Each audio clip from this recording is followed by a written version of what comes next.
Yes, my dear students, good morning. Today we will discuss chapter 7 and our topic is importance of motivation. You know, today is the last video of our chapter 7. Almost all topics हमने cover कर लिए हैं, ठीक है, कि कुछ remaining topics थे, उन टॉपिक की आज मैं लास्ट वीडियो चैप्टर 7 की बना रही हूँ, ठीक है। तो उसके बाद जैसे ही हमारे ये वीडियो आप लोगों तक पहुँचेगी, यानी कल टुमारो की बात है, हम आपकी लाइव क्लास लेंगे। तो आप लोग सबसे पहले चैप्टर जो 7 है डायरेक्टिंग, उसके कंसेप्ट के डाउट मुझे दोगे, ठीक है। It means first of all आप चैप्टर 7 को अच्छे से लर्न करो। वीडियो वॉच करने के बाद बुक से रीडिंग करो, बुक से लर्न करो, और बुक से लर्न करने के बाद आप अपने डाउट्स मेरे से डिस्कस करो, ठीक है। डाउट्स यानी कंसेप्ट के डाउट सोल्व होने के बाद हम अपने असाइनमेंट पीडीएफ के थ्रू आपको सेंड करना स्टार्ट करेंगे, ठीक है। उसके बाद हम इसकी केस स्टडी डिस्कस करेंगे। अभी हमारे पास काफ़ी टाइम है, ऐसा नहीं है, क्योंकि आपका जो एग्जाम है वो 23 को है बीएसटी का। उससे पहले हमें चैप्टर 7 को बहुत अच्छे से क्लियर करना है, जैसे हमने चैप्टर 6 को किया है स्टाफिंग को, ठीक है। So let's start our topic, importance of motivation. You know, motivation topic we have already discussed, ठीक है। What do you mean by the motivation? Motivation की जो टेक्निक है, यानी monetary as well as non monetary, motivation की features, ठीक है, Maslow need hierarchy theory, we have already discussed in motivation. But today we will discuss importance of motivation. It means when we motivate to any other person, then what benefits we obtain? अगर हम किसी को motivate करते हैं तो उससे एक business को क्या फायदा मिलता है, एक बिजनेस को क्या बेनिफिट मिलता है। अगर वो अपने सबॉर्डिनेट्स को मोटिवेट करता है तो क्या बिजनेस को भी इससे कोई बेनिफिट मिलेगा? क्योंकि देखो, अगर मेरे सीनियर ने मुझे मोटिवेट किया तो मेरे अंदर तो कहीं ना कहीं एक पॉजिटिव थिंकिंग क्रिएट होती है, मैं ज़्यादा हार्ड वर्क करती हूँ, मैं ज़्यादा एफर्ट्स करती हूँ। लेकिन एक ऑर्गेनाइजेशन जो मुझे मोटिवेट कर रहा है, क्या उस ऑर्गेनाइजेशन को भी कोई बेनिफिट मिलता है मोटिवेशन करने से? वो टॉपिक आज हम डिस्कस करेंगे।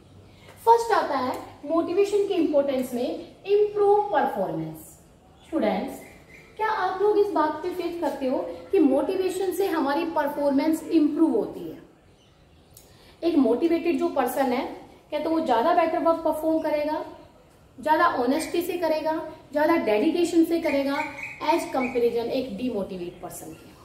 कहता मोटिवेशन जो होता है वो एक ऐसी टैबलेट होती है जिससे हमारी परफॉर्मेंस इंप्रूव होती है, क्योंकि एक मोटिवेट पर्सन ज्यादा ऑनेस्टी, ज्यादा डेडिकेशन और ज्यादा जो एक एफर्ट्स होते हैं वो ज्यादा करता है, ठीक है। क्योंकि वो motivated person is also want to achieve his goal. वो ऑर्गेनाइजेशन के गोल को अचीव करने में अपना मैक्सिमम एफर्ट्स डिवोट करता है, एक motivate person, as comparison of एक डीमोटिवेट पर्सन। क्योंकि डीमोटिवेट, अगर कोई भी डीमोटिवेट है, ठीक है, और वो सोचता है कि क्या काम करना है, किस लिए करना है, ऑर्गेनाइजेशन का है, हमें तो फिक्स सैलरी मिल रही है, इतना ज्यादा फालतू के एफर्ट्स करने से हमें क्या फायदा है। लेकिन अगर एक मोटिवेटेड पर्सन है तो उसके माइंड में एक थिंकिंग आती है, if we do more hard work then we get more salary. इसलिए एक मोटिवेटेड पर्सन जो होता है वो ऑर्गेनाइजेशन के गोल को अचीव करने में अपना मैक्सिमम कंट्रीब्यूशन देता है, ठीक है। क्यों? इसलिए उसकी परफॉर्मेंस भी क्या हो जाती है, मैक्सिमम कंट्रीब्यूशन देगा, तो you know the performance of this employ also improve. ज्यादा प्रोडक्टिविटी आएगी, ज्यादा एफर्ट्स करेगा, रिजल्ट भी पॉजिटिव आएगा, उससे किससे मिलेगा, ऑर्गेनाइजेशन को क्या मिलेगा, बेनिफिट मिलेगा। तो हमारी परफॉर्मेंस इंप्रूव हो जाती है, ठीक है। जैसे कई बार हम कॉलेज में या स्कूल में पढ़ते थे, हमारे टीचर हमें मोटिवेट करते थे, ठीक है। मोटिवेशन लेने के बाद तो कहीं ना कहीं उस दिन तो ये लगता था आज यूनिवर्सिटी मुझे ही टॉप करनी है। तो उस टाइम कम से कम 10 या 15 दिन, 1 मंथ हम बहुत अच्छा हार्डवर्क करते थे, बहुत अच्छा एफर्ट्स करते थे। और जब हम एफर्ट्स करते थे तो इट मीन्स हमारी परफॉर्मेंस क्या हो रही थी, इंप्रूव हो रही थी। वो इंप्रूवमेंट स्टूडेंट्स किसकी वजह से आई है, मोटिवेशन की वजह से आई है। सो मोटिवेशन कहीं ना कहीं हमारी परफॉर्मेंस को इंप्रूव करता है। हम और मोर एफर्ट्स करते हैं, ज्यादा हार्डवर्क करते हैं, डिवोशन की फीलिंग्स हमारे अंदर वो क्रिएट कर देती है। इसलिए कहते हैं कि मोटिवेशन जो है वो कहीं ना कहीं हमारी परफॉर्मेंस, हमारी प्रोडक्टिविटी, हमारे आउटपुट को इंक्रीज करता है। Okay, then the next point will be attitude formation. You know, motivation जो होता है वो एक फॉर्मेशन भी करता है सबॉर्डिनेट्स के अंदर, एम्प्लॉइज के अंदर, जिनको भी हम मोटिवेट कर रहे हैं उन सब की बात ही है। कहता है एक नेगेटिव एटीट्यूड वाले पर्सन को पॉजिटिव एटीट्यूड वाले पर्सन में क्रिएट कर देता है। अगर किसी पर्सन का नेगेटिव एटीट्यूड है, but if we provide the motivation of this person, then automatic his negative attitude is also convert in positive attitude. You are agree, yes और नो? बोलो यस। देखो एक पर्सन है, ठीक है, that person is not want to do hard work, ठीक है, वो काम ही नहीं कर, हार्ड वर्क तो दूर की बात, वो वर्क परफॉर्म करने के लिए विलिंग नहीं है, ठीक है, जस्ट प्रिटेंड करता है कि मैं काम कर रहा हूं, लेकिन रियल में उसका काम करने के लिए वो विलिंग नहीं है, काम करना नहीं चाहता, उसका अंदर से मन नहीं है काम करने का। आप में से भी बहुत सारे स्टूडेंट्स हैं जो सिर्फ प्रिटेंड करते हैं कि हमें 12th में अच्छे मार्क्स लाने हैं, लेकिन उस अच्छे मार्क्स लाने के अकॉर्डिंग वो हार्ड वर्क नहीं कर रहे, एफर्ट्स नहीं कर रहे, ठीक है। तो आप कैसे उनको वो एफर्ट्स करवाओगे? क्योंकि वो करना तो चाहते हैं बट वो विलिंग नहीं है, कर नहीं पाते। करना मतलब वो उस गोल को तो अचीव करना चाहते हैं बट एफर्ट्स करना नहीं चाहते, और एफर्ट्स सोचते भी है यार करें एफर्ट्स, लेकिन अंदर से मन नहीं करता एफर्ट्स करने का। ऐसी प्रॉब्लम जनरली स्टूडेंट्स के साथ आती है, जनरली आती है। कैसे उनके अंदर वो स्किल जनरेट करोगे, कैसे वो स्किल उनके अंदर डालोगे कि वो और एफर्ट्स करें? बेटा मोटिवेशन जो टैबलेट है ना, उसी से उनका एटीट्यूड फॉर्मेशन किया जाता है। कई बार बहुत सारे बच्चों के माइंड में मैंने देखा ऐसे आ जाता है, भाई ज्यादा पढ़ने से क्या मिलता है? कुछ नहीं, परसेंटेज कोई मायने नहीं रखती, नॉलेज होना चाहिए। बहुत सारे बच्चे बोलते हैं ऐसे, नॉलेज होना चाहिए, लेकिन बहुत सारी जगह ऐसी जगह एडमिशन है, DU लगा लो, बहुत जहाँ परसेंटेज के बेस पर एडमिशन होते हैं। परसेंटेज भी तो तभी आएगी जब आप हार्डवर्क करोगे, ठीक है। आप किसी चीज को देख लेते हो, ठीक है, वीडियो वॉच कर लेते हो, लेकिन अगर आप बुक से रीडिंग नहीं करोगे तो वीडियो वॉच करने से थ्योरेटिकल नॉलेज तो आ रही है लेकिन लिखना नहीं आ रहा। लिखोगे तब जब आप रीडिंग करोगे, रीडिंग की हैबिट आप अपने अंदर जनरेट करोगे, देन आप बहुत अच्छा से लिख पाते हो। और भाई बोलने से मार्क्स नहीं आते हैं, लिखने से मार्क्स आते हैं। तो बोलना प्लस लिखना दोनों चीजें आनी चाहिए, बोलना प्लस लिखना दोनों ही चीजें आनी चाहिए। तो कहता है अगर किसी का नेगेटिव एटीट्यूड है and he is not willing to perform the work in the organisation, ठीक है, तो if you provide the motivation of this employ, then और डेफिनेटली दैट एम्प्लॉय का जो नेगेटिव एटीट्यूड है वो ऑटोमेटिक पॉजिटिव एटीट्यूड में क्रिएट हो जाता है। क्योंकि अगर आपने उसको, आप कहते हो नहीं मैम मैं एग्री नहीं, किसी बच्चे ने ही बोल दिया ma'am I am not agree with your view, ठीक है, देन क्या करेंगे? कुछ नहीं। आपने, किसी ने अच्छा काम नहीं किया, मैं आपको समझाती हूँ, एक एग्जांपल देखें। किसी बच्चे ने अच्छा काम नहीं किया, डेली होमवर्क ही करके नहीं लाता, ठीक है, अगर मैं उसको पनिशमेंट देती हूँ, नेगेटिव मोटिवेशन करती हूँ, नेगेटिव मोटिवेटर देती हूँ, सबके सामने उसकी इंसल्ट करती हूँ, आपको क्या लगता है वो हार्डवर्क करना स्टार्ट कर देगा? नहीं। कहता आप उसको रिवार्ड दो, आप उसकी प्रेज करो, yes you are a good student, ठीक है, you do more marks, you also got more marks, ठीक है, you do more hard work, और आपके अंदर तो वो स्किल है जो बाकी बच्चों में भी नहीं है, आप बहुत कुछ कर सकते हो, यस आपसे मुझे यही होप है कि आप इतने अच्छे मार्क्स लाओगे, देखो कितना अच्छा लिखा है, बस थोड़ा सा एफर्ट्स करने की और जरूरत है। और उस बच्चे को बार बार कॉन्टेक्ट करो, बार बार उस बच्चे से मतलब कि फोन पे बात करो, उससे बातें करो, उसे मोटिवेट करो। अगर उस बच्चे के अंदर ये चीजें आ जाती है, उस पर्सन के अंदर ये आ जाती है, यस मेरा तो जो सीनियर है वो मुझे बार बार इंपोर्टेंस दे रहा है, ठीक है, और मुझे रिवार्ड भी देता है, वो मुझे स्पेशल इंपोर्टेंस भी दे रहा है, तो ये चीजें बेटा आपकी नेगेटिव एटीट्यूड को, ऑब्वियस बात है, आपके पॉजिटिव एटीट्यूड में क्रिएट कर देती है। Same thing is also applicable on employees subordinates, क्योंकि अगर एक सीनियर अपने सबॉर्डिनेट को इंपोर्टेंस देना लग जाता है तो ऑब्वियस बात है वो मोटिवेट होता है कि मेरा सीनियर मुझे इतनी प्रेफरेंस दे रहा है, ठीक है, मेरे से डिसीजन मेकिंग में भी सजेशन लेता है, तो ऑटोमेटिक उसके अंदर क्या आएगा, नेगेटिव एटीट्यूड जो है उसका पॉजिटिव एटीट्यूड में क्रिएट हो जाएगा। और जैसे ही पॉजिटिव एटीट्यूड क्रिएट हुआ वैसे उसकी परफॉर्मेंस भी बेटा डबल हो जाएगी। कभी भी चेक कर सकते हो आप, अपनी प्रैक्टिकल लाइफ में भी इसको चेक कर सकते हो। Third point, reduce employ turnover. कहता है एम्प्लॉय टर्नओवर भी रिड्यूस हो जाता है। एम्प्लॉय टर्नओवर का मतलब होता है labour turnover rate. Labour turnover rate का मतलब होता है लेबर के आने जाने की जो रेट होती है उसको लेबर टर्नओवर रेट कहा जाता है। अगर लेबर टर्नओवर रेट हाई है मेरे बिजनेस में तो बेटा कहीं ना कहीं वो एक नेगेटिव इंडिकेशन है बिजनेस के लिए, क्योंकि आज आपने एम्प्लॉय हायर किए, ट्रेंड किए, ट्रेनिंग देकर थोड़े दिन के बाद बिजनेस को छोड़ के चले जाते हैं, फिर नए एम्प्लॉय हायर करोगे, फिर ट्रेनिंग दोगे, तो कहीं ना कहीं एक्सपेंस इंक्रीज हो रहा है बिजनेस पे। एक नेगेटिविटी बिजनेस मार्केट में जा रही है कि भाई employees are not satisfied with this business, so the employees frequently business को क्या हो रहा है, टर्नओवर हो रहे हैं। ठीक है, तो the question is arise how we stable our employees. भाई कैसे आप अपने एम्प्लॉय को स्टेबल रखोगे, ये भी तो बात आएगी मोटिवेशन टैबलेट से।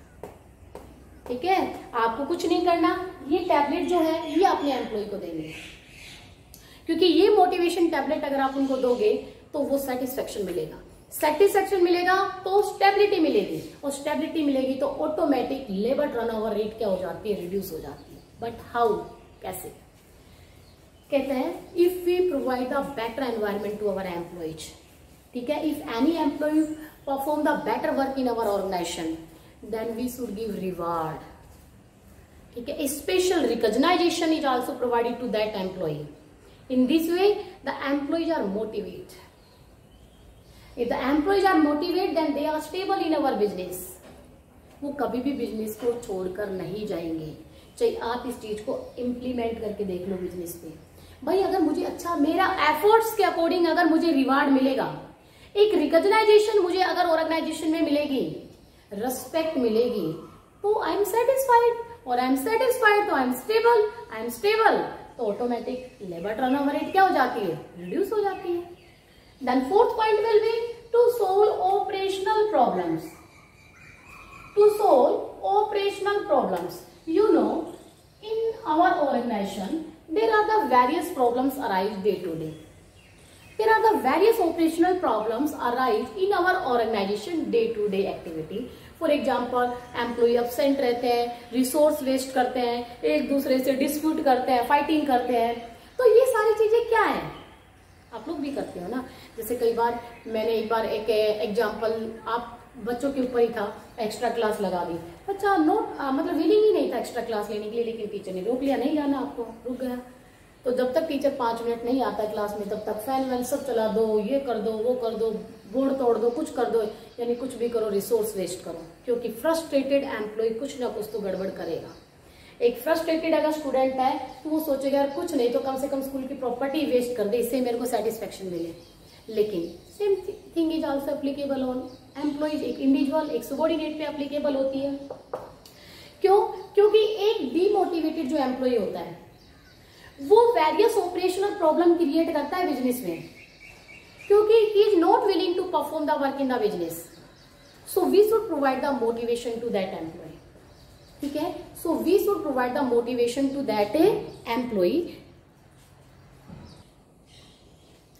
सो स्टूडेंट्स, इन ऑपरेशनल प्रॉब्लम्स को सोल्व करने का एक ही टॉनिक है, motivation. If we provide the motivation to all employees, all students, ठीक है, उनको अच्छे से रिकॉग्नाइजेशन देके, मॉनेटरी नॉन मॉनेटरी रिवार्ड देके, ठीक है, अगर वो मोटिवेट हो जाता है तो एम्प्लॉय अपसेंट रहना छोड़ देता है, एक दूसरे पॉजिटिव एटीट्यूड क्रिएट होगा तो डिस्प्यूट करना छोड़ेगा, डिस्प्यूट एंड हो जाएंगे तो फिर उसके साथ साथ ही वो रिसोर्सेज का भी क्या करेगा, प्रॉपर यूटिलाइजेशन करेगा। तो ये सारी प्रॉब्लम्स ऑटोमेटिक क्या हो जाती है, सोल्व हो जाती है। तो अगर बिजनेस में day to day various problems arise हो रही है, अपसेंट रहना, रिसोर्स वेस्ट करना, डिस्प्यूट करना, अगर आप उन सबको मोटिवेट करोगे तो ऑटोमेटिक ये प्रॉब्लम क्या हो जाती है, रिड्यूस हो जाती है। ठीक है, उसके बाद क्योंकि जैसे आप लोगों ने देखा था एक हिचकी मूवी थी, ठीक है, उस हिचकी मूवी में भी आप लोगों ने देखा होगा कि जो टीचर थी, ठीक है, उसको जो क्लास अलॉट की गई थी उस क्लास में वो स्टूडेंट्स डीमोटिवेट थे। उनके अंदर एक फीलिंग थी कि भाई हम तो है ना लो बैकग्राउंड से बिलोंग करते हैं, हमारी कोई इंपॉर्टेंस नहीं स्कूल में, और ऐसी थिंकिंग उनको क्या बना रही थी, और ज्यादा इनडिसिप्लिन बना रही थी। किसी टीचर की कोई रेस्पेक्ट नहीं करना, बुक्स नहीं पढ़ना, ठीक है, और अपने हिसाब से कुछ फालतू के सारे काम करते थे। लेकिन उस मूवी में उस टीचर को जो क्लास अलॉट की गई थी, उस टीचर ने उन स्टूडेंट्स को मोटिवेट किया। आपके अंदर वो स्किल है जो आप कर सकते हो, ठीक है, और बार बार मोटिवेशन करने से उन स्टूडेंट्स को उस मुकाम तक उस टीचर ने पहुंचाया जिस मुकाम तक वो उनको पहुंचाना चाहते थे। ठीक है, तो आपने देखा वो स्टूडेंट्स डेली कुछ ना कुछ नई प्रॉब्लम क्रिएट करते थे क्योंकि वो डीमोटिवेट थे। उन्होंने अपने अंदर एक नेगेटिव एटीट्यूड क्रिएट कर लिया था कि भाई हमारे साथ तो हमेशा पार्शलिटी होती है, ठीक है, क्योंकि हम लो फैमिली बैकग्राउंड से बिलोंग करते हैं। और ना वो पढ़ना चाहते थे, ना किसी टीचर को वो अपनी क्लास में टिकने देते थे, कोऑपरेट नहीं करते थे।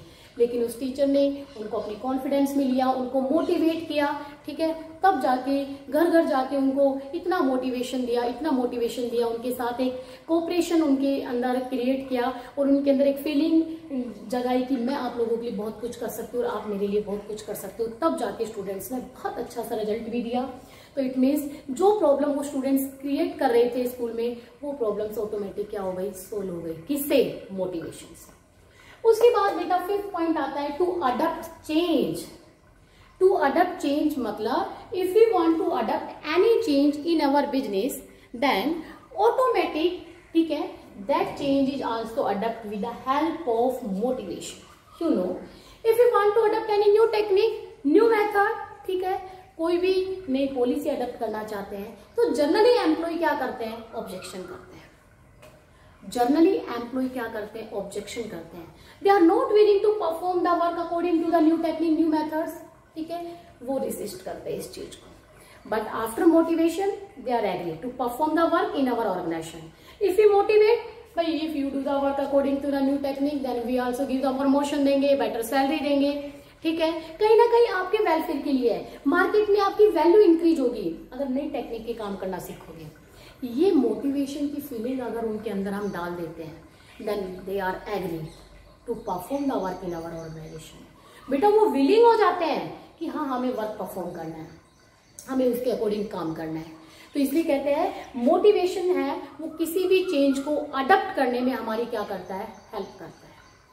सो students, these point are the importance of motivation, ठीक है।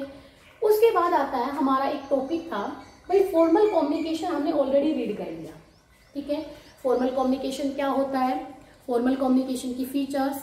अब एक छोटा सा टॉपिक है, फॉर्मल कम्युनिकेशन कितने टाइप का होता है। टाइप में वर्टिकल, हॉरिजेंटल, ठीक है, डायगोनल, और एक आपका वर्टिकल था जिसमें अपवर्ड डाउनवर्ड, ठीक है, हॉरिजेंटल कम्युनिकेशन, डायगोनल कम्युनिकेशन।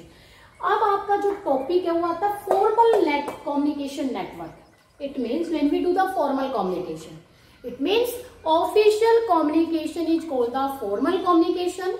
और जब हम फॉर्मल कम्युनिकेशन करते हैं बिजनेस में तो हम कौन कौन से नेटवर्क यूज करते हैं? कौन कौन से नेटवर्क यूज करते हैं? बेटा फर्स्ट जो नेटवर्क है वो चेन है।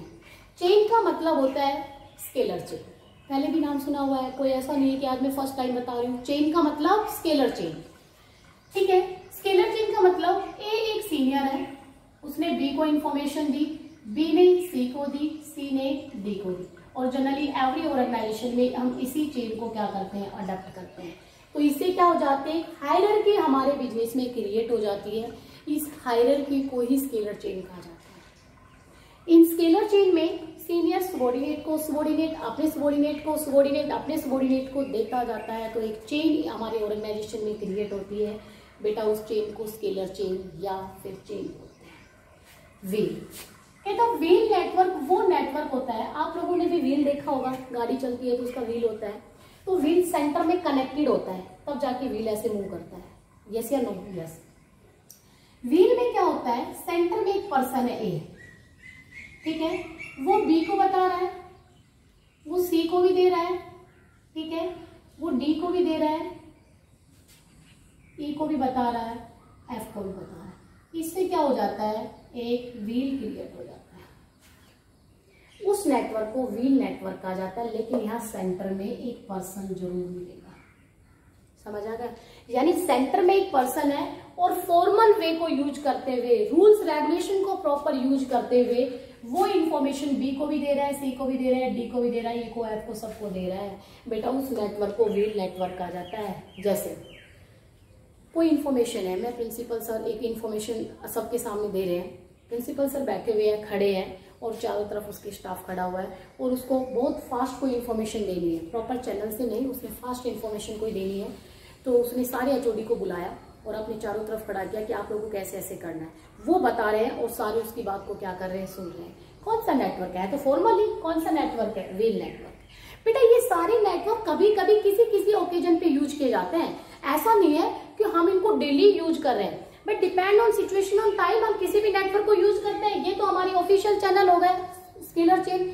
लेकिन क्या आपको लोगों को लगता है कि एक फॉर्मल ऑर्गेनाइजेशन में ऑलवेज ही स्केलर चेन फॉलो होती है? नो, हम किसी भी नेटवर्क को टाइम टू टाइम यूज कर सकते हैं। तो इसमें क्या होता है, जब प्रिंसिपल सर अपने जो एचओडी है उनको ऐसे इन्फॉर्मेशन दे रहे हैं तो वो आपका व्हील है, बीच में वो खड़े हैं, सब को इन्फॉर्मेशन दे रहे हैं। उसके बाद आता है बेटा सर्कल। सर्कल में आप लोगों को पता है बीच में कोई नहीं रहता। ए के पास इंफॉर्मेशन है, उसने बी को दे दी, बी ने सी को दे दी, सी ने बी को दे दी और डी ने वापस किसको दे दी, ए को। इस नेटवर्क को सर्कल नेटवर्क कहा जाता है। सर्कल नेटवर्क एक वो नेटवर्क होता है जिसमें one person is also connected to person. हर एक बंदा है ना वो दो से कनेक्टेड है। जैसे ए है उसका बी से भी कनेक्शन है और डी से भी है। डी जो बंदा है उसका ए से भी कनेक्शन है और उसका सी से भी कनेक्शन है। सर्कल नेटवर्क एक ऐसा नेटवर्क होता है जिसमें वन एम्प्लॉय टू से कनेक्टेड होता है, उस नेटवर्क को सर्कल नेटवर्क कहा जाता है। ओके, सर्कल नेटवर्क में भी ऐसा होता है क्योंकि कई बार क्या होती है कि भाई बात घूम फिर के, मान लो किसी ने कह दिया, प्रिंसिपल सर ने कोऑर्डिनेटर को बोला, कोऑर्डिनेटर ने एचओडी मुझे बोला, मैंने अपने जो टीचर है उनको बोल दिया और टीचर ने आके प्रिंसिपल सर को वही बात दोबारा से बता दिया। होता है नहीं होता? क्योंकि कई बार आपने वो बात किसी को बताई है और वो बात घूम फिर के आपके पास ही दोबारा से आ जाती है, तो वो कौन सा नेटवर्क होता है? सर्कल नेटवर्क होता है। अगर आप सोचो आप इसको डेली लाइफ में यूज कर रहे हो, नहीं, जब जरूरत, जब सिचुएशन डिमांड करते हैं हम इस टाइप का नेटवर्क यूज कर सकते हैं। ठीक है, तो उसको क्या बोला जाता है? Circle network. और फ्री फ्लो, कहते तो फ्री फ्लो नेटवर्क वो नेटवर्क होता है जिसमें फ्रीली कम्युनिकेशन करते हैं। ठीक है, जैसे ए बी सी डी ई आपस में सब कम्युनिकेशन कर रहे हैं। ये इससे भी कर रहा है, एरो जरूर लगाना ताकि पता चले कौन किसको कम्युनिकेशन कर रहा है। इससे, ये इससे कर रहा है। ठीक है, ये सब आपस में जब एक दूसरे से कम्युनिकेशन करते हैं तो बेटा उसको फ्री फ्लो कम्युनिकेशन कहा जाता है। उसको कौन सा कम्युनिकेशन कहा जाता है? Free flow communication. क्योंकि फ्री फ्लो कम्युनिकेशन में कोई भी बंदा एक दूसरे से फ्रीली इंफॉर्मेशन एक्सचेंज कर सकता है। फिर बच्चे कहते हैं नहीं मैम, फॉर्मल कम्युनिकेशन में तो फ्रीली कैसे करते हैं? एक बात बताओ, हमारी मीटिंग होती है, ठीक है, मीटिंग में क्या होता है भाई, किसी से भी प्रिंसिपल सर ने अपनी बात बोली, हमने अपना व्यू दे दिया, मैंने अपने कलीग से भी कोई बात की, कलीग ने प्रिंसिपल सर से की, उन्होंने उससे की, सब एक दूसरे से ओपन कम्युनिकेशन कर रहे हैं।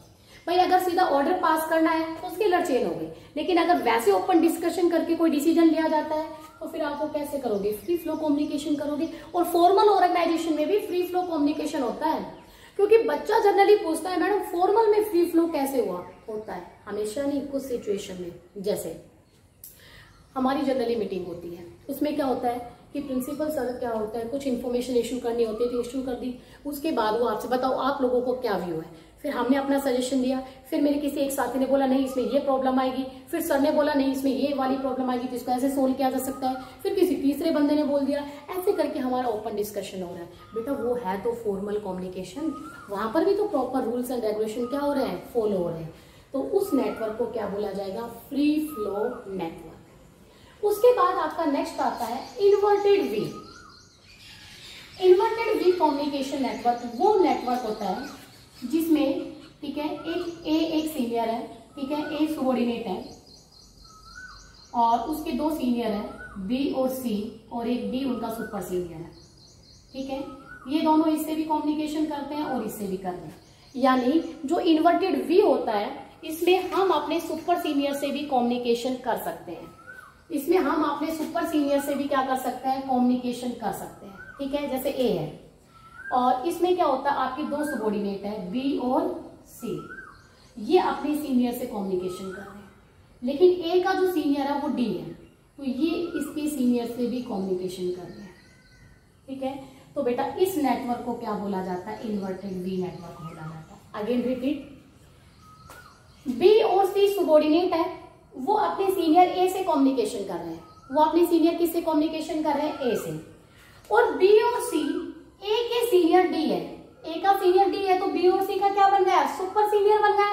तो बी और सी अपने सीनियर के कम्युनिकेशन के साथ साथ अपने सुपर सीनियर से भी कम्युनिकेशन करते हैं। देन एक नेटवर्क ऑर्गेनाइजेशन में क्रिएट होगा बच्चों, वो नेटवर्क कौन सा होगा? इन्वर्टेड वी नेटवर्क होता है।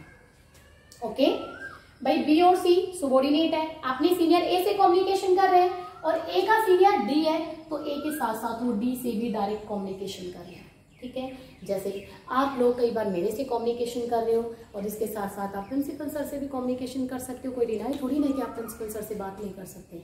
तो वो नेटवर्क आपका कौन सा है, इन्वर्टेड वी नेटवर्क। हम लोग विक्रम सर से भी यानी प्रिंसिपल सर से भी बात कर सकते हैं और मनीष सर से भी बात कर सकते हैं, ठीक है। लेकिन आप ये सोचो डेली नहीं, जब सिचुएशन जब कंडीशन डिमांड करे तो उसके अकॉर्डिंग हम इस नेटवर्क को यूज कर सकते हैं। तो ये बेटा इस नेटवर्क को क्या बोला जाता है, इन्वर्टेड वी। तो स्टूडेंट्स ये थे फॉर्मल कम्युनिकेशन के network, chain, wheel, circle, free flow, inverted we. Diagram अच्छे से अगर समझ में आ जाता है तो बच्चा एक्सप्लेनेशन अपने आप दे देता है, कोई रट्टा मारने की जरूरत नहीं है आप लोगों को, ओके। उसके बाद आता आपका इनफॉर्मल कम्युनिकेशन, ठीक है। इनफॉर्मल कम्युनिकेशन में आपके ये 4 नेटवर्क हैं। फर्स्ट आता है सिंगल स्ट्रैंड। भाई सिंगल स्ट्रैंड का मतलब होता है एक सिंगल लाइन में इनफॉर्मल कम्युनिकेशन हो रहा है, यानी ए के पास कोई इंफॉर्मेशन है, उसने बी को दे दी, बी ने सी को दे दी, सी ने डी को दे दी और डी ने, ठीक है, बी तक ही कर लो बोलते हैं। ए ने कोई इंफॉर्मेशन बी को दी है, बी ने सी को दे दिया, सी ने डी को दे दी है, तो इससे क्या हो जाती है, एक सिंगल लाइन क्रिएट हो जाती है और ये इंफॉर्मेशन इनफॉर्मल वे में दी जाती है। यहाँ कोई प्रॉपर रूल्स रेगुलेशन फॉलो नहीं होते हैं, ठीक है। तो बेटा ऐसे नेटवर्क को क्या बोला जाता है, सिंगल स्ट्रैंड। ये वाले नेटवर्क हम इनफॉर्मल कम्युनिकेशन के नेटवर्क रीड कर रहे हैं। इनफॉर्मल, जहां कोई रूल्स रेगुलेशन फॉलो नहीं होता, जहां सीनियर सबॉर्डिनेट का रिलेशन नहीं होता, ठीक है। उस इनफॉर्मल जहां कोई प्रॉपर लैंग्वेज यूज नहीं की जाती है उस कम्युनिकेशन को informal, grape point communication is the informal communication, ठीक है। तो इसमें फर्स्ट आता है सिंगल स्ट्रैंड। फिर कई बार बच्चा कहता है मैम इनफॉर्मल कम्युनिकेशन में सिंगल स्ट्रैंड नहीं हो सकता, सिंगल लाइन में कैसे दोस्त आपस में इंफॉर्मेशन शेयर करेंगे, I am not agree with your view. देखो आप असेंबली में बैठे हो, असेंबली में आप लोग बैठे हो और लाइन से बैठे हो, एक बच्चे के पास कोई इन्फॉर्मेशन है, एक स्टूडेंट के पास, और वो लास्ट वाला बच्चा है जिसके पास इन्फॉर्मेशन है। आप खुद बताओ वो लास्ट वाला बच्चा फर्स्ट वाले तक पहुंचा सकता है या नहीं पहुंचा सकता, यस या नो, ठीक है। क्लास में अगर आप लोगों का टेस्ट हो रखा है, किसी एक लाइन में फर्स्ट वाले बच्चे को वो क्वेश्चन आता है और अगर थोड़ा सा भी स्टिकनेस लूज हो जाती है, भाई फर्स्ट वाला लास्ट वाले बेंच के पास वो आंसर पहुंचा देगा। ये तो आप लोग जानो कौन सी टेक्निक आप यूज करते हो, कौन सा मेथड आप लोग यूज करते हो, कितने एक्सपर्ट आप लोग हो, वो तो आप लोग ही जान सकते हो। मुझे बताने की जरूरत नहीं है कि आप कैसे पहुंचाओगे, लेकिन हाँ मैं ये जरूर जानती हूँ कि लास्ट वाला बच्चा जो असेंबली में बैठा है वो फर्स्ट वाले तक इन्फॉर्मेशन वो स्टिक माहौल में भी पहुंचा देगा। एक पेपर का टुकड़ा भी अगर उसके पास है तो वो पहले वाले तक पहुंचा देगा इजीली से, कोई दिक्कत नहीं है, बात मुंह से बोल के भी पहुंचा देगा। तो एक नेटवर्क तो क्रिएट हो रहा है ना। क्या आप लोग कोई रूल्स रेगुलेशन को फॉलो कर रहे हो, नहीं, इनफॉर्मल आप कनेक्टेड हो और इनफॉर्मल वे में आपने लाइन में बैठे हुए फर्स्ट वाले बच्चे तक वो इन्फॉर्मेशन पहुंचा दी है लास्ट वाले में। तो बेटा एक जो नेटवर्क क्रिएट होगा वो सिंगल स्ट्रैंड नेटवर्क होगा, ओके। सेकेंड गॉसिप आप लोगों की डेली की प्रॉब्लम है, डेली की लंच की ड्यूरेशन में किसी एक बच्चे के पास इंफॉर्मेशन है, लंच कर रहे हैं, वो अपने सेंटर में बैठा है और सबको बात बता रहा है, B C D E F, और दोनों साइड में कम्युनिकेशन है, दोनों साइड में आपस में बातचीत कर रहे हैं, डिस्कस कर रहे हैं, तो उस नेटवर्क को क्या बोला जाएगा, गॉसिप नेटवर्क बोला जाता है। सारे दिन गपशपबाजी करते रहते हो, आप कोई बात किसी दूसरे को बता रहे हो, दूसरा वाला आपको बता रहा है, तीसरा वाला बता रहा है, चौथे वाला वो उसकी, यानी दोनों साइड में कम्युनिकेशन होता है। जब भी आप पूरे दिन लेक्चर लगे रहते हैं, फिर लंच में कोई बात होती है, लंच की ड्यूरेशन में आप सारे इकट्ठे बैठ जाते हो, बातें भी करते रहते हो, खाना भी खाते रहते हो, दोनों साइड में कम्युनिकेशन होता है, तो गॉसिप ही होता है। क्लस्टर नेटवर्क कहता है, क्लस्टर नेटवर्क का कोई डायग्राम फिक्स नहीं है, आप अपने हिसाब से कैसे भी डायग्राम बना सकते हो, लेकिन इसकी एक खासियत है। क्लस्टर नेटवर्क वो नेटवर्क होता है जिसमें एक पर्सन के पास कोई इंफॉर्मेशन है और वो इंफॉर्मेशन वो उन 2 पर्सन को देना चाहता है या उस एक पर्सन को देना चाहता है जिस पर वो फेथ करता है। फिर वो बंदा जिसके पास इंफॉर्मेशन आई वो उस इंफॉर्मेशन को उन पर्सन को देना चाहता है जिस पर वो फेथ है, जो उसके सबसे क्लोज फ्रेंड है। तो इससे एक नेटवर्क क्रिएट होगा इनफॉर्मल, और बेटा उस इनफॉर्मल नेटवर्क को क्लस्टर कहा जाता है। जैसे ए के पास कोई इंफॉर्मेशन है, उसने आपके सबसे अच्छे जो दोस्त थे बी और सी, और उनको बता दी, बी और सी को वो इन्फॉर्मेशन दी, और क्या बताया, बताना मत, बहुत सीक्रेट इन्फॉर्मेशन है, किसी को मत बताना, मैंने अपना दोस्त समझ के आप लोगों को ये बात बताई है। सोचो जब तुम तो आपकी पेट में नहीं पची है तो इनके पेट में वो बात डाइजेस्ट होगी नहीं। लेकिन फिर भी आप कहते हो बताना नहीं है किसी को, आप मेरे सबसे अच्छे दोस्त हो इसलिए मैंने आपको बात बताई है, लेकिन आपको किसी के सामने डिस्क्लोज नहीं करना। ओके, ये कहेंगे प्रॉमिस है यार, बताएंगे नहीं, कुछ भी हो जाए पर आपकी बात लीक नहीं करेंगे, प्रॉमिस ऐसे करते हैं। फिर बी ने वो बात किसको बता दी, अपने एक दोस्त है डी, और उसको बता दी यार ये बात ऐसे ऐसे है और तेरे को कसम है मेरी, अगर ये बात तूने किसी आगे लीक कर दी तो। बोले यार ऐसे आपकी बात कभी मैं लीक करूंगा, आप मेरे सबसे अच्छे दोस्त हो, ये इन्फॉर्मेशन मैं 100% लीक नहीं करूंगा, ठीक है। और भाई साहब बी का दोस्त है एम और एन, दो दोस्त हैं, उसने वो बात एम और एन के सामने बता दी, ठीक है। ऐसे सी ने एल को बता दी और उसके बाद इसके दो दोस्त है के, ठीक है। इसने इसको एक इसका दोस्त है उसको बता दी है, मान लो उसका दोस्त का नाम है ओ, कुछ भी नाम रख दो कोई प्रॉब्लम नहीं है, ठीक है। हर बंदा यही कह रहा है यार बतानी नहीं है, लेकिन फिर वो बंदा अपने अगले दोस्त को, लेकिन इन्फॉर्मेशन बताई उसी को जाती है जिस पर आप फेथ करते हो, जो आपके सबसे क्लोज फ्रेंड है, आप उनको वो इन्फॉर्मेशन बताते हो बेटा, तो इससे भी एक नेटवर्क क्रिएट होता है, इनफॉर्मल नेटवर्क, और उस इनफॉर्मल नेटवर्क को क्या बोला जाता है, क्लस्टर बोला जाता है, ठीक है।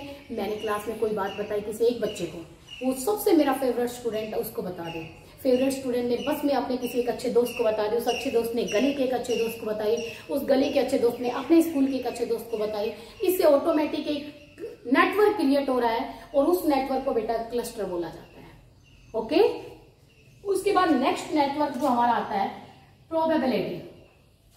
कहता प्रोबेबिलिटी नेटवर्क क्या होता है भाई, प्रोबेबिलिटी नेटवर्क प्रायिकता इसको बोलते हैं। कहता है प्रोबेबिलिटी नेटवर्क भी जनरली क्लस्टर की तरह ही होता है, डायग्राम कैसे भी बना सकते हो कोई प्रॉब्लम नहीं है, बट एक डिफरेंस है। कहता है प्रोबेबिलिटी नेटवर्क में एक पर्सन के पास इंफॉर्मेशन होती है, वो पर्सन उस इंफॉर्मेशन को रैंडमली किसी को एक को दे देता है, चाहे वो उसका दोस्त है या नहीं है, चाहे वो उस पर फेथ करता है नहीं करता, ये कोई मैटर नहीं करता, रैंडमली वो बात किसी एक को बता देता है और वो बंदा रैंडमली वो बात किसी और को बता देता है, फिर वो बंदे रैंडमली किसी और को बता देते हैं, देन ऑटोमेटिक एक नेटवर्क क्रिएट होता है और उस नेटवर्क को क्या बोला जाता है, प्रोबेबिलिटी नेटवर्क। जैसे एक के पास इंफॉर्मेशन है, ठीक है, मेरे पास इंफॉर्मेशन है, मैंने क्लास में रैंडमली एक बच्चे को वो इंफॉर्मेशन दे दी, बी को, बी ने रैंडमली अपने कोई दो दोस्तों को दे दी है, सी और डी को, रैंडमली, दोस्त नहीं है वैसे रैंडमली दे दी, बस ये सामने आ गया इसको बता दी, डी आ गया तो इसको बता दी, इन्होंने रैंडमली किसी मान लो एक को दे दिया, इसने रैंडमली दो को दे दिया, तो इससे क्या होता है, एक नेटवर्क क्रिएट होता है और उस नेटवर्क को प्रोबेबिलिटी नेटवर्क कहा जाता है।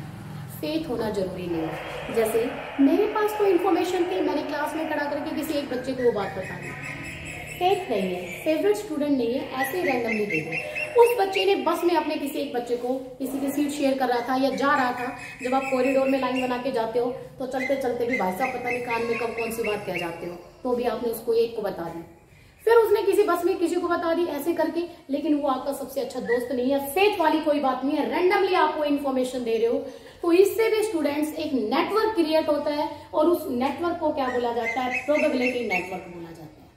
ओके, तो ये these are the 4 network of informal communication. Informal communication के ये 4 नेटवर्क है। आप इन चारों नेटवर्क को क्या करोगे, देखोगे, ठीक है, एक बार इनको अच्छे से रीड करोगे। ओके स्टूडेंट्स, आई होप आप लोगों को ये टॉपिक अच्छे से अंडरस्टैंड हो गया होगा।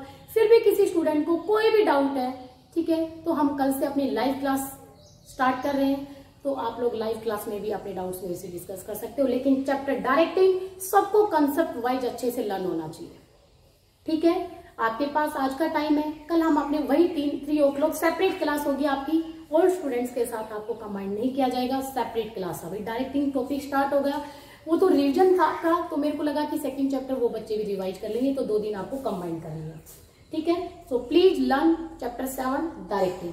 Okay students, thank you, have a nice day, stay home, stay safe.